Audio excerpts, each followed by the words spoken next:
Hi guys, Ming here. Welcome to Real Property Talk. This is an episode where I share my honest experience in buying, owning, and thinking about property in Penang.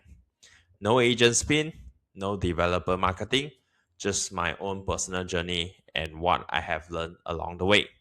Let's get into it. So today I want to talk about my own stay property in Penang. Basically, I bought a 618K condo at three residents at Penang Island back in 2019. And this is my honest update 7 years later. Real numbers, real mortgage, real appreciation. I'm not here to sell you anything.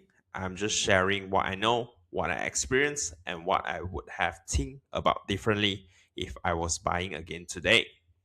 So if you are thinking about buying a property in Penang or you already own one, I think you will find this useful. So before I go into my own unit, I want to share how I actually think about property. I go back to what I call first principles. For me, there are only two questions that matter. First, is the supply growing too fast or at a slow pace? Second, will more people want to stay here? If both answers are yes, then I look deeper. If either one is no, I walk away. So for Penang Island itself, the answer to both is yes. Let me explain why. Penang Island itself literally cannot grow much. It is an island. The geography is kind of fixed. Of course, there is some land reclamation ongoing for Penang Island, but generally you have fixed amount of heritage zones, coastline, and additional new supply of land simply does not exist. Every new condo being built is using the land that already existed. And demand, Penang is Malaysia's tech and semiconductor hub, a top expat destination, UNESCO heritage city. The Penang LRT is currently under development and direct flights from China has started since 2025. The demand drivers here are real and structural, not just speculation. The slow increase of supply plus growing demand, that is the formula for long-term price appreciation. This is not a theory, it is basic economics. It has always been this way. So, let me talk about the actual unit I bought. It is a three resident condo at Singh Drive, Penang. It was newly launched in 2019 and I moved in around 2022. Full sea view, two ground floor car parks, which is actually quite rare in Penang Island. Now, the honest reason I bought this unit, and I want to be real about this, it was not purely investment purposes. It was for personal better life quality, I would say. Before this, I was staying in my dad's condo, sleeping in the master bedroom. The other rooms were rented out to other room tenants, and honestly, the location wasn't great. It wasn't where I wanted to be. So, when I found True Resident during the new launch, the location Kapasing Drive was exactly where I wanted. Seaview, at the center of Penang Island, that was the primary reason. I wanted my first home and a place that was truly mine. Now, on the numbers, the purchase price was 618K. The group two ground floor car parks, most people overlook, can each actually rent out for 150 ringgit per month. That is a 300 a month from parking alone, as ground floor lots in Penang always command a premium. And if I look at the gross rental yield, market rate for my layout is around 2.7k a month. On a 618k purchase price, that works out to be around 5.2% gross yield, which is actually above the Penang market average of 3 to 5%. So the numbers are actually decent. Now, let me show you the monthly numbers honestly. My mortgages every month is 2,634 ringgit. Maintenance fees are around 297. So total holding cost is about 2,930 a month. Now, what does it cost to rent a similar layout in three residents today? probably around 2.6 to 2.8 thousand. Add the 2 car park at 300 ringgit, and if I rent my unit out, I would collect roughly 3,000 a month. That is nearly a break even. Now, I want to be honest here. I'm not getting rich from rental yield alone. That is not the point. The point is I'm paying 2,930 a month to own an asset that is growing in value.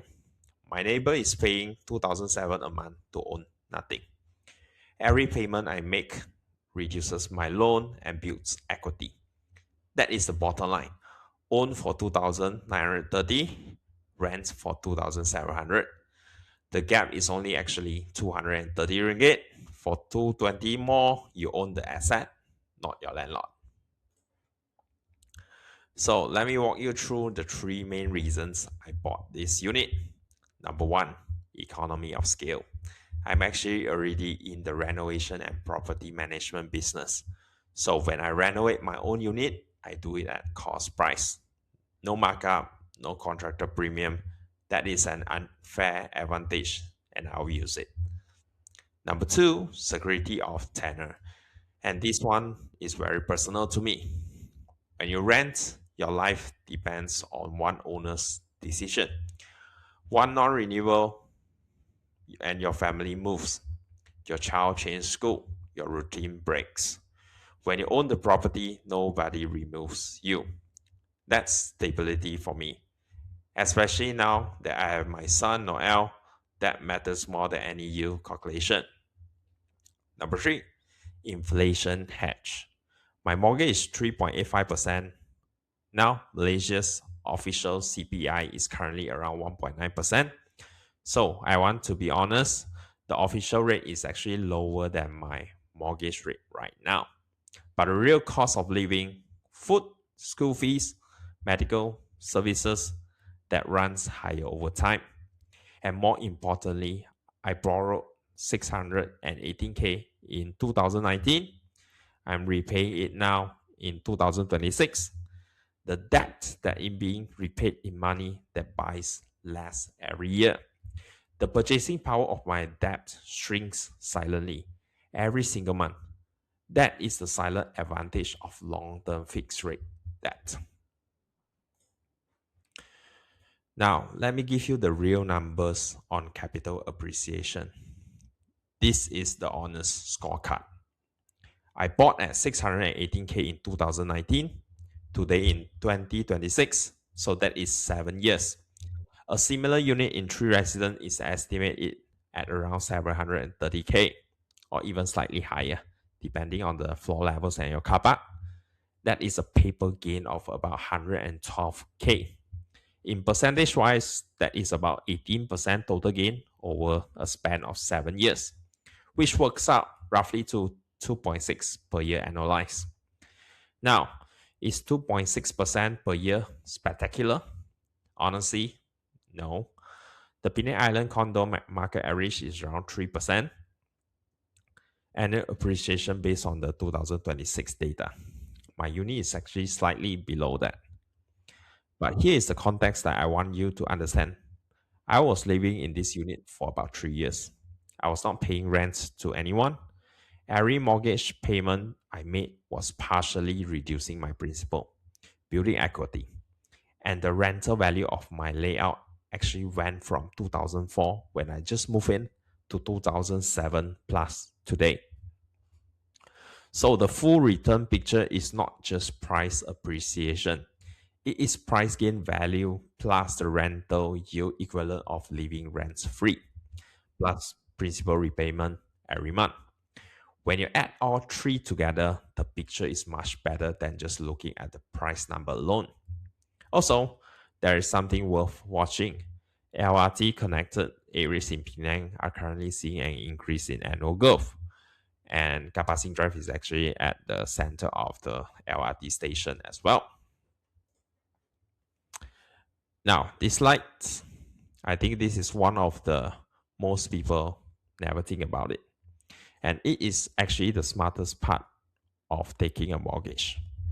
My mortgage is roughly an amount fixed to 2,634 in 2022. is roughly the same in 2026. It's going to be roughly the same again in 2030. That number roughly changes. But everything else around me gets more expensive every year. Food, petrol, school fees, medical. My mortgage payment actually become relatively cheaper every single year compared to my income and my cost of living. That is the silent advantage of the debt. And the bigger picture, governments around the world, US, EU, China, they all expanded the money supply dramatically during the COVID and after the COVID 19. The US money supply grew around 40% over in just 2 years. When the money supply grows faster than the economy, each unit of currency buy less. Hard assets, land property, store value against this kind of devaluation. This is not a theory, this is 100 years of economic history. Now, I want to be honest, Malaysia's official CPI inflation right now is actually only 1.9%, which is lower than my 3.85% of a mortgage rate. So technically, on paper, my debt cost is actually higher than the official inflation. I'm not going to hide that. But when you look at the total picture, property appreciate around 2.6 to 5% per year. The rental yield equivalent of living here rent-free plus the principal reduction every month, the total return still makes ownership the better long-term decision for most people who can afford the entry. That is my honest view. So, would I buy 3 residents again in 2019? Yes, 100% yes. The fundamentals are right. Penang Island is finite. It is always will be. The own versus rent gap is only 230 a month. The gross yield at 5.2% is above market average. The capital gain of 112K over 7 years is low, but real and consistent. And my industry expertise in renovation and management made every ringgit go further than it would for a normal buyer.